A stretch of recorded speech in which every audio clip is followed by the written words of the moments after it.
Whispering Chicken presents. Hello. Welcome back. It is time for Clumsy Hippo's morning cereal, and it's the Friday edition. And today we have the second part, the thrilling conclusion to the first story in the series of, I guess I could just say basically stories that based on myself and my husband, and yet completely ridiculous. It is Love Knows Nothing, a charming thriller, and I hope you enjoy it, because there's lots more where this came from.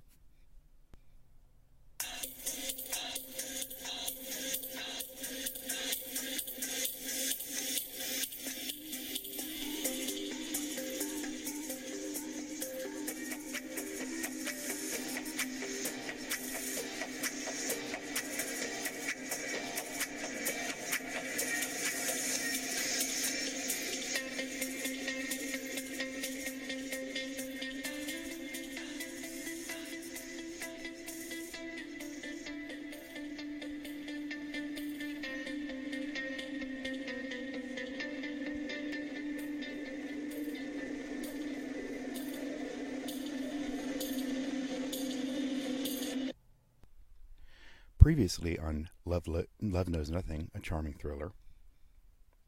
Holding the gun out, I shot at 3 different spots on the wall behind Ferrari. Opening one eye, she said, "What do you call that?" Keeping the weapon aimed at the out-of-drag queen, I responded, "Practice. I've never fired a gun before." Then I turned my body, aimed the gun, and shot the Commodore in the chest. Silently, Ferrari's head turned from the body to me, where she commented, "You were never expected."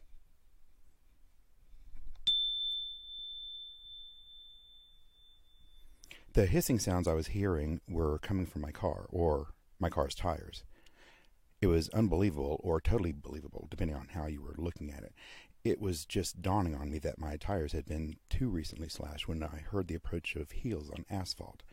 Beginning to turn my head, a large hand clasped a rag over my mouth. Just able to think, "Really, this again?" Everything went black.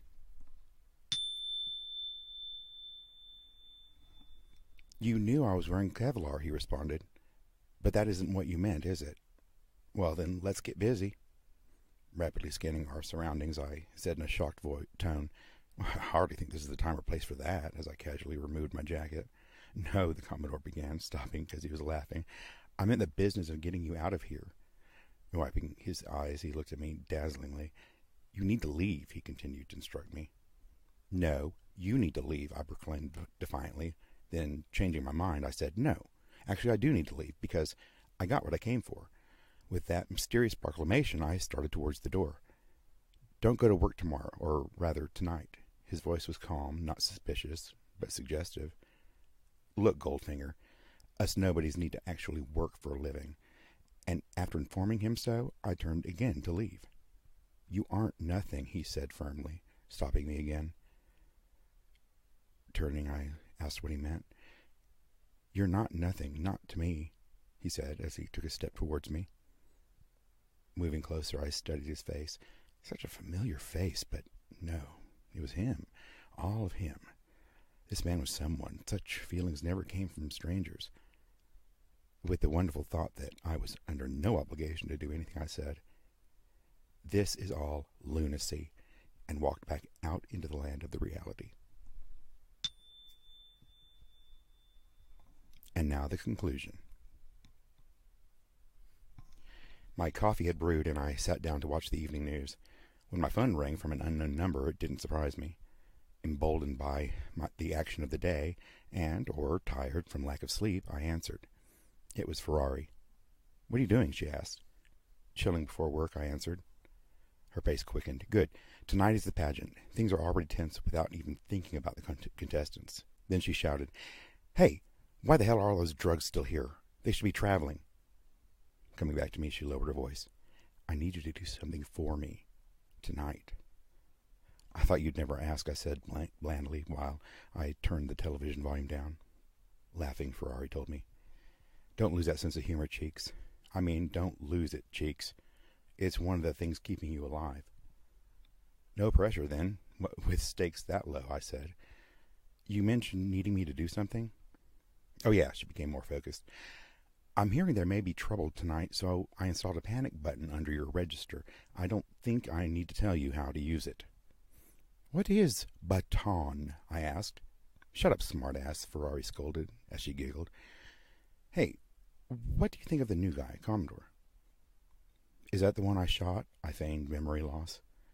Ferrari confided. I've gone back and forth as to whether you knew he was wearing Kevlar when you shot him. I didn't even know. Clever if you knew, though. Getting to the reason I brought it up, there is no inter-office dating rule. There is a no inter-office dating rule. I just thought I would mention it. Date him? I asked loudly. I barely know him, which produced a giggle.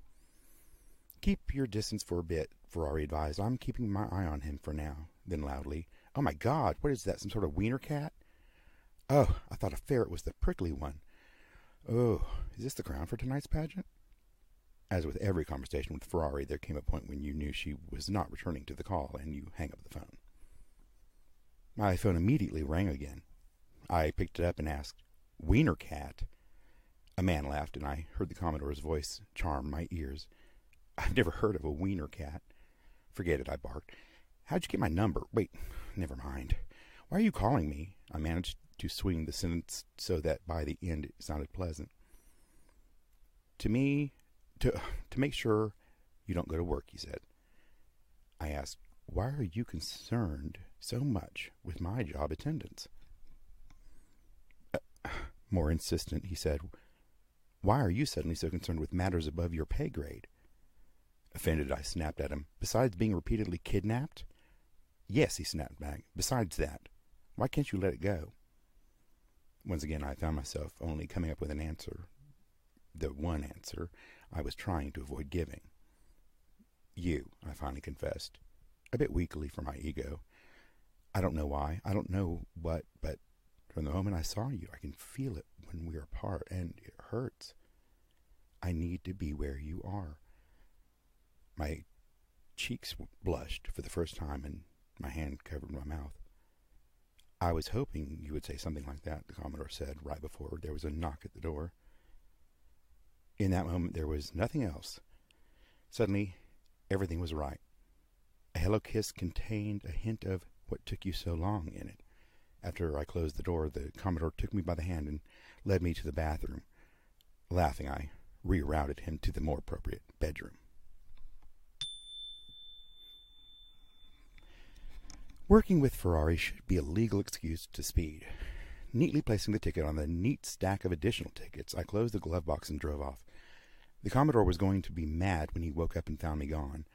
It was hard to gauge how long the Clonabin would make him sleep, so to pile insult onto injury, he would be late for work. But what was one less drag queen in cement heels? At any rate, whatever Commodore had planned was certainly now disrupted. Therefore, it was safe for me to be at work. Still, I was conflicted.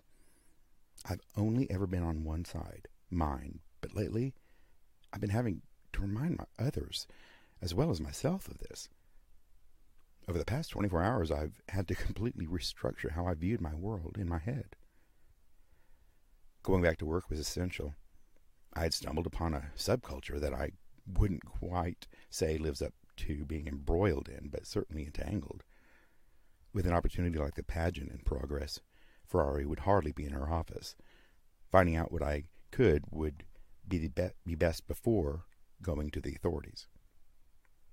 I was going to be damned if I was to remain Ferrari's property. Surely there would be some law enforcement agency interested. Then there was the Commodore, entering my life as everything began changing. Familiar from long ago, which made no sense. And on the topic of loyalty, the feeling that I wanted him to succeed was strong. I hadn't figured out true identity yet. We kept having to part ways. Every thought, feeling, question I had about him originated from one place. My goal was to find out if my boss's investigator had found any information on the Commodore. Logically, I needed to go through what Ferrari already had. This need for information was wholly unfamiliar to me, but a part of it was wanting to remove any such files pertaining to the Commodore before reporting everything else. Going into work was also going to be interesting since the pageant had representatives from most of the other bars. If Commodore did show up, Ferrari would keep him busy with security. I knew he would appear at some point and lived for the moment. Narrowly missing the purple Jeep drive-by, I stole a glimpse of one of the Paddies as it sped out of our parking lot. 2 other cars were leaving, with 8 remaining. Shasta Sorbet was standing near the front door, out of drag, smoking a joint. "What's going on?" I asked her. "Power just went out," she said, then exhaled. "Bobby's looking into it. A few left in a huff. Rest are back by the stage. I think they found some candles from fetish night." Inhaling, she said. She asked, "Why are you here this early?" "Ferrari," I said simply. Exhaling, Shasta nodded. "So she finally got you." Grabbing the door handle, I told Shasta, "She most certainly does not have me." "Thank God," said Shasta. "I've been waiting for you, Norma Ray." Opening the door, there was the empty foyer. A voice, Bobby, called out, "Oh, thank God, hold that door open for a minute." Complying, I waited. This was when I recognized the disparate worlds inside and outside the bar, as if the interior were of other matter. If I stretched even my foot inside, it began to feel anxious and manic. "Okay, thanks," called out Barry as I saw a flashlight beam sweeping the wall. Propping the door open, I walked in and through the foyer where I looked at the door which led upstairs. To the right, the bar was in darkness, but I could hear Bobby, presumably, clanging around the kitchen. When I looked to my left, I jumped in fright at what I thought was to be a ghost of a Vegas showgirl. Approaching me from the back room, which is where the stage and dance floor and seating were, as well as the dressing room I had been locked inside, Ferrari was in full drag, holding a lit pillar candle, which flickered as she walked, animating the walls with her shadows. Candle's flame held up to her face. She began to say something, but ended up blowing out the candle. As my eyes adjusted, she faded partially back into view, fumbling with a lighter. "In here," she ordered, once the wick was relit. Opening the door to the office, we stood at the bottom of the stairs and closed the door. The vision of her face was clownish in the candle's flicker, but I knew better. The twinkling that came from her hair, which was around 3 feet tall, like a cake, was in descending layers, each supporting a pageant crown she had won, like a Swarovski lattice making the light dance. "An old friend," she began, plunging us into total darkness. With a huff, the candle was lit again. "A friend called to say everyone was coming tonight, and if Crandy isn't, well, they will know something happened to her." "What are you going to do?" I asked, genuinely curious. "I'll be okay," she said, and then having to light the flame again. "I will be approaching it. I will be surrounded at all times. My own mother, may she rest in peace, wouldn't be able to approach me." Scrunching my brow, I said, "I thought your mother ran a massage parlor in Cincinnati." "She does." And back into darkness, then eventually light again. "I'm ready for her to give it a rest so I can get some peace." "Charming," I said, then thought I heard something on the stairs. "Listen," Ferrari spoke, without extinguishing the flame this time. "Everything is taken care of. What I need to tell you is about the Commodore. A few of us got together this morning and compared notes. You need to stay away from him. If he shows up, it's already taken care of, so just keep your eye on the door for me, because the Commodore—" The light blew out, plunging us both into darkness and silence, except for a thud on the carpet in front of me. "Ferrari?" I asked the emptiness, whose response was equally as empty. Kneeling, I ran my hand around the carpet until my fingers touched the hard wax of the candle. Examining the air with my hand confirmed I was somehow alone. "She could have left the lighter," I mumbled, then heard a brief breathing noise. "Got it," Bobby's voice faintly called out somewhere as the lights came back on. Standing where Ferrari had been was the Commodore. As the light had come on, he caught sight of my face, his own completely shifted into joy, and I felt as if he must be mirroring my own face. "So what do you have to say for yourself?" He crossed his arms. Instead of his leather jacket, the one he wore now was vintage, like for mechanics from the 50s. There was even an oval name patch, which said simply, "They."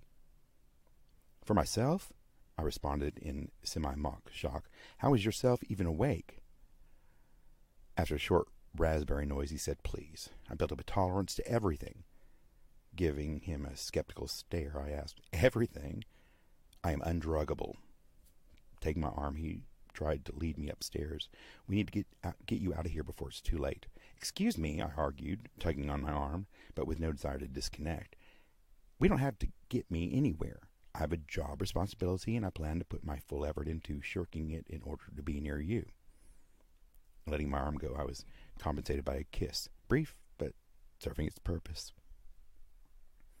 "Do you know that space?" the Commodore said, as if it were a story. "The one between the dressing rooms and the stage?" I knew exactly what he meant. Boy, do I. Every drag queen that has come through here has brought up how it could be an extra set of dressing rooms. "What Ferrari could never say," he went on, "is that it isn't empty space. A weapons room doesn't sound very inviting." Considering the dimensions of the space, factoring in the expected company, and finally dividing that by my experience with a gun, my head nodded when I gave in. Taking his hand in mine, his returned the hold, so we let our held hands just hang casually. And at some point, the DJ started spinning. Into his eyes, I asked, "What about you?" And his ears overheard. "Don't worry," he comforted me. "I've seen much bigger drag mobs. Just stay up here," which is how I found out we had climbed the stairs. "You've been noticed, and if it happens tonight, chances are it will be by someone who sees you as the enemy. If anyone does come upstairs, go through the curtain into that room. The lock on the knob is flimsy, but there are several latches. If you should need one, there's a gun 2 shelves to the right of the door, a second shelf from the top. You'll be safe, but I would probably keep the lights off for added measure." "Is this for real?" I asked, without discerning the object. It's hard for me to wrap my mind around drag queens as the cast of Goodfellas. Puzzled, I also asked, "Why didn't we just go out the door? Just go now?" "I have to stay," he answered first. "The lights going out was a diversion to keep everyone focused inside." "Who are you?" was my next question. "After," he told me. "I will explain everything. I'm sorry I can't now. Please, just loan me some trust until then. Will you stay up here?" Thinking about it, about him, I almost knew who he reminded me of, but it was a flash only from my childhood. Taking out my phone, I put it on speaker and made a call.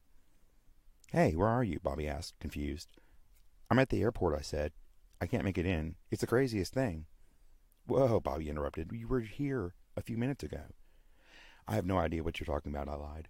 "So my friend Sophia, you've heard me talk about that crazy Sophia. Well, her husband just died right before a trip to, get this, Tahiti. Naturally, she's a grieving widow, so felt only a gay man would be appropriate to accompany her, so I'm going to Tahiti. But the flight is tonight, so I've got to go pack." "Wait, hold up," Bobby called out. "Have you heard from Ferrari? We can't find her." "Not unless she was Sophia calling to tell me we're going on her honeymoon." Then calling out from the phone, I said to someone, "No, I plan on buying a Tahitian bathing suit." Then I disconnected the call. Commodore was laughing. I shrugged and said, "Rather than a simple lie to focus on, I also like to give just the right amount of superfluous lies orbiting it to confuse them." Laughing harder, the Commodore wiped his eyes and calmly said, "I love you." And then came my most regrettable blink. It was the precise moment the lights went out again. So when my eyes opened, I was unable to see him. When he spoke, his voice was closer to the stairs. "Gotta go. Don't worry. I have some friends standing by if it gets hairy." By the time the flashlight on my phone was on, I could hear the lower door closing.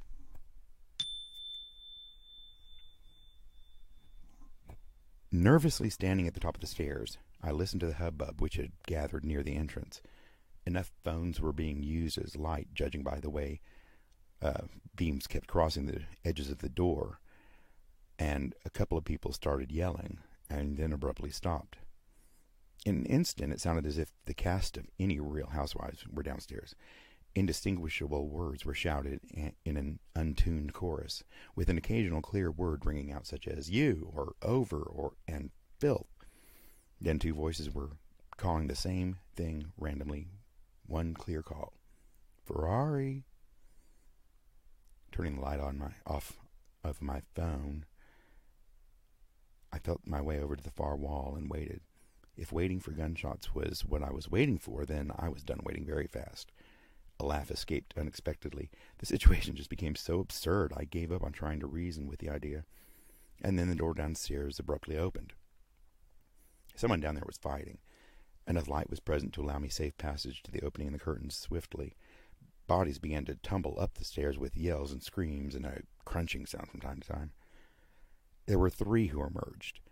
One was thrown to the floor quickly. Xylophone, the tranny, had thrown her. Tipsy Carmichael, recently unretired drag queen, held a light. "Where is she?" asked Xylophone, intriguing me. Weakly, a woman's voice said, "I don't know. We're looking for her, too." Slipping brass knuckles on her hand, Xylophone took 3 good crunchy punches. Standing, she told the other drag queen, "Finish her, Tipsy." Looking surprised, Tipsy said, "I don't have a weapon." "What happened to the dagger you always keep in your garter?" Xylophone asked. "It got stuck in Tabby's collarbone," Tipsy answered. "But I have an idea." Holding her knee up, she pointed to her stiletto heel, which was met with approval. As she drove her heel downwards, I sealed the curtain again, barely able to stomach the idea of the plunging heel, in the very end being a squishy sound. "How do you like that?" Tipsy said. After all of that, there was a gun right here on the floor. Looking again, I saw Tipsy put my gun somehow into her imaginary cleavage. Knowing what to expect, I checked the front of my jeans and found no gun. With one bare foot, Tipsy removed the other shoe and led Xylophone down the stairs. After a while, the door was cautiously opened, increasing the sound of gunfire that itself had slowed. The door then closed. Turning to go into the room behind me, I heard a moaning voice. The second moan had a bit of a gurgle to it. A tiny cry escaped, which turned back to a fading moan. There were no signs of actually going through with dying, so I opened the curtains to do what? I don't know. Comfort was the only way I could think to be useful. The door downstairs opened. Carefully, I backed behind the curtains. Even the woman had silenced herself. Someone had a light, but it was growing weak, or had been cheap. The light was swung wildly around them. There was a sound of chiffon as someone walked around. "Ferrari?" asked the queen, then opened her office door. It grew darker, and a stifled moan escaped the dying woman. Shuffling sounds came from the office and back into the room. The light was aimed at the curtain. As more shuffling began, my body tried to glide backwards, arms stretched behind me. The chiffon grew closer and the light brighter, but I had found the knob of the door, and it was cracked open, mercifully leaving that step out. In one motion, I backed into the room, and as I slowly eased the door closed, then turned the lock on the knob. The curtains must have opened because light was streaming into the door. Running my hand up the edge of the metal door frame, I found a heavy sliding bolt, then 3 swinging latches. Locking them all made me wonder. The turning of the doorknob was distracting, though, and then came the pounding, which didn't even rattle the locks. Trying the knob again, it broke, which led to more banging. Eventually it grew quiet, and then the light began to fade. Slowly I released the locks, causing the door to swing open since the knob was broken. It grew dark, and soon the door down the stairs was closed, once again stifling the random gunshots. Moving through the curtain, I could hear the woman's moans, but weaker. Turning my light on, I gasped, not because it was one of the pennies, but because she had half of a stiletto heel in her left eye. The unpenetrated eye opened and swirled before focusing on me. "Sheiks," she slurred. "Commodore, the lights and never came back. Never came back." Her eyes closed, and the lesbian succumbed to more gurgling. After a moment of silence, Penny's eye snapped open when she told me in partial whispers, "Tell the Commodore, love knows nothing." Her eye relaxed, but stayed open. No more sounds came from her. A new fight had broken out downstairs. While I had time, I moved through the curtain and back into the back room. Trying to find the right shelf, I glanced over what was on the other shelves, and then I stopped and went back. I scanned the room carefully. There was a moment when the Commodore was telling me about the weapons room that when I wondered about a drug room, the wonder was gone. There were bricks of various drugs, bags of various drugs, bottles, vials, shelves of empty baggies and vials even. Turning away from this development, I retrieved the gun, placing it in my back waistband. Then I swept the room again. Something had caught the attention of my subconscious. It was something to do with the table. So I swept the light around and under the furniture, seeing it finally. Under the table was a hatch in the floor. Trying to figure out what room I was over was interrupted by the door downstairs slamming open. A number of people moved rapidly up the stairs and someone fired a gun. Opening the hatch, I very quickly turned my light on, but it was enough for me to recognize the back part of the kitchen. Starting down the metal rungs of a ladder, I closed the hatch behind me quietly. Descending in the dark as silently as I could, I eventually reached the floor, where I froze and listened.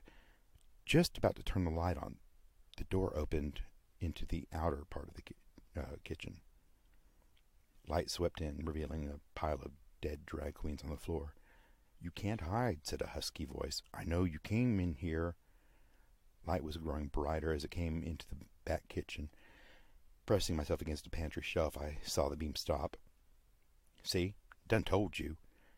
"No, please no," came a familiar man's shaky voice. And then he yelled out and was cut off. There was a thump on the floor, and the unknown killer left the kitchen. Waiting a few moments, I turned my light on and saw the body of Bobby, blood still oozing out of his slashed neck. There was a pounding behind me, making me drop my phone. Unscathed, the light showed me where the pounding had come from, the walk-in freezer. Pondering my options, a force compelled me to simply reach forward and open the door. Inside, shivering in shirt sleeves, was the Commodore. Behind him, sitting on the floor, wrapped in the man's vintage jacket, was Ferrari. She nervously backed away until she realized who I was, a side I had never seen in her. Through a shaky smile and chattering teeth, the Commodore said, "I'll explain later. It should be time for you to go." Turning to Ferrari, he told her, "I'll send them in after you." Nodding, she answered him, "Thanks for the jacket." "She's staying in there?" I asked, surprised. Rubbing his arms with his hands briskly, Commodore said, "It isn't safe for her yet." He stopped rubbing abruptly, smiled, and pulled me in for a hug. I tried to help hug him warm, but things weren't quite over yet. Through the foyer, across from the front door, but in the hall, is the door leading upstairs. Now, down the hall, a little to the left, is the door to the kitchen. This door cracked open a little, and we peeked out into the hall. Someone fired a shot on one side, then one from the other side. It was a teeny-tiny field of crossfire. Wigless and limping, Bibi tried to run past as Veronique chased her with a flamethrower made from a lighter and a can of hairspray. A gunshot rang out, and Veronique fell to the floor. 2 more shots, then it was quiet. "Okay, now you go directly to and out the door, no matter what happens." The Commodore had one hand on my back and one on the door. "Ready?" "You'll be right behind me?" I asked. "Of course," he answered. "Set, go." He opened the door and nudged me firmly at the same time. Repeatedly, looking both ways, I hunched down for some reason as I moved. One side fired a shot. One step to the foyer, where I would be out of the line of fire. There was a gunshot and a collision from behind at the same time. Knocking me forward, both the Commodore and I fell to the floor, which, being in a bar, is inherently nasty. The Commodore didn't get up, but he turned his body to see me, and I saw his bloody hand holding his side. "Don't say anything, just go out that door. Now. Everything will be fine." "Like hell it will. I'm calling the ambulance." My hands were shaking so hard I couldn't even unlock my phone. "Listen to me," he said. "I'm sorry I said I love you. It was too soon. That's not me. None of this is. Listen. If you believe me, then I want you to trust me this one time and go outside, please. Once you do, this will all be over, and I will explain everything. Promise. Wiping my tears away, I gave him a kiss.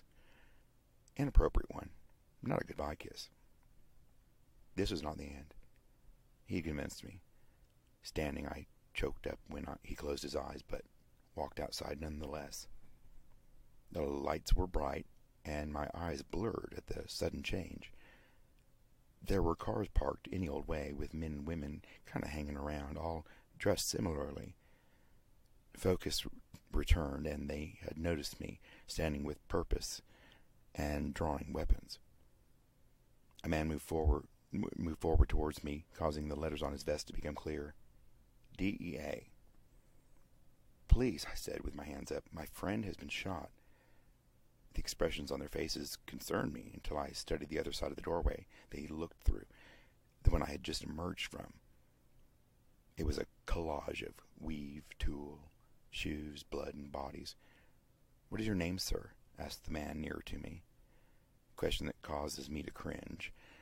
There was no way around it, though. Cheeks, I answered timidly. Cheeks Prince. Every agent lowered their weapons, but remained ready. Come away from the door, sir. We've been waiting for you. Then he called out, We're clear for entry, people. My friend, I tried to bring up again. My head had begun to swim. Focus was coming in and out. Everything is under control now, sir. Would you like to sit down? He sounded concerned. One of the first agents into the bar came out and shouted, Agent down! We need a medic! Agent down! The agent near me sat me in the back seat of one of the cars.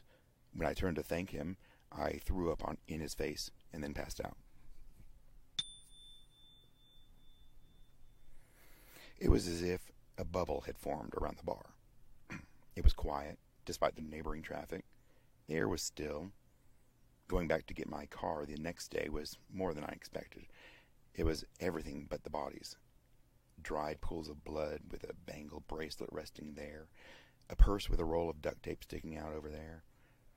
Cody powder had been spread and puddled in the edges of the building like a weak snowfall. Leaving my car, I approached the door. Someone had already cut the tape and opened it. Looking at the floor, there was very little blood in the spot I had last seen him. The shadows opened up, and the Commodore emerged, moving stiffly. What are you doing? I asked. Looking at the spot where I last saw you, he told me. Smiling, I clarified. I meant out of the hospital.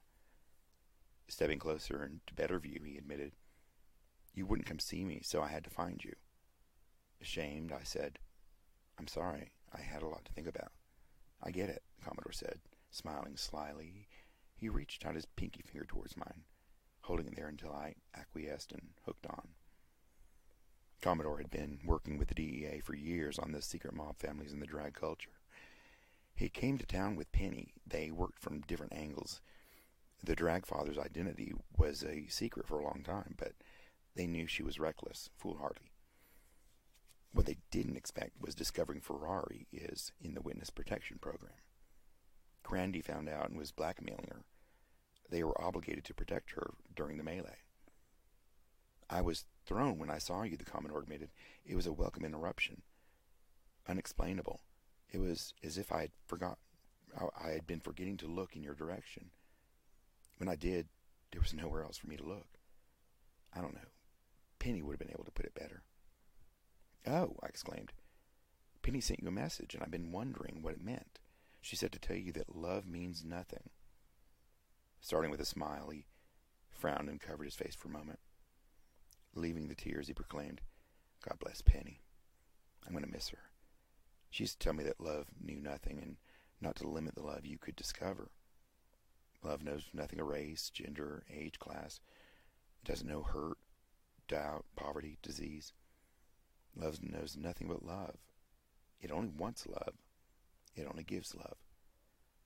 The more compatible of another love it finds will bring a spiritual experience. And if nurtured, strengthens the love and makes a new love to add to the love. Love knows nothing, so let it be what guides you to love. After a moment of silence, he added, Yeah, that was the drunk version. She said it a lot. I do believe, I said, I am in agreement with the gospel according to Penny.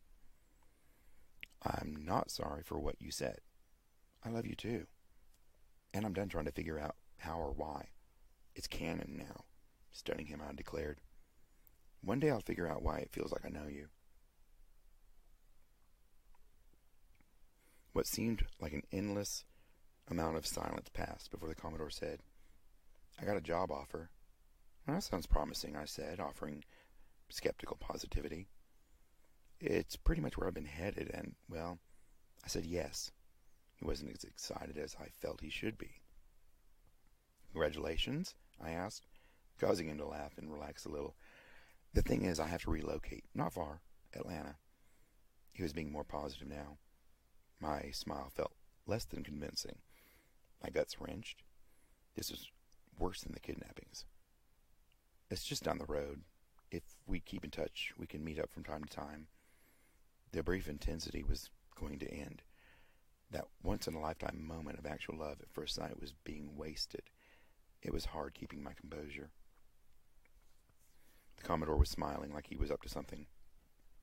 What time is your next shift? Glancing over at my seat inside, which was remarkably untouched, I laughed, finally. Yeah, I guess I'm unemployed. Oh well, it's worth it if I never have to smell poppers again. The pinky hold turned into a handhold. Commodore suggested, there must be lots of jobs in Atlanta. In a nanosecond, the tide had turned. Everything that had been crumbling began to reassemble, except that the move was impossible. I don't know. There's finding a place to live and a job. I'm not in any position to float. I'll be trying to figure out how to survive here in the meantime. Shh. Stop for a second. Breathe, he told me. I want you to come with me. Live with me. I don't want you up here when I'm down there. I don't want you outside when I'm inside. It's time to say goodbye. You had me at, I wouldn't hear of it, I told him. Thinking for a moment, he then led me by the hand outside. I asked him, by the way, what's your last name? Charming, he said coyly. No, you let me be the judge of that, I instructed.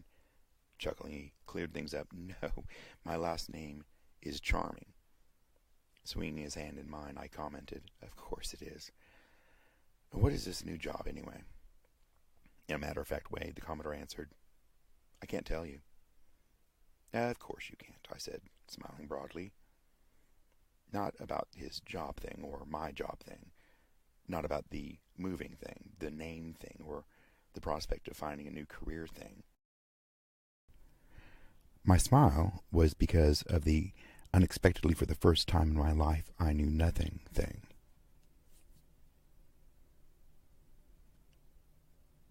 Love knows nothing. The beginning's end.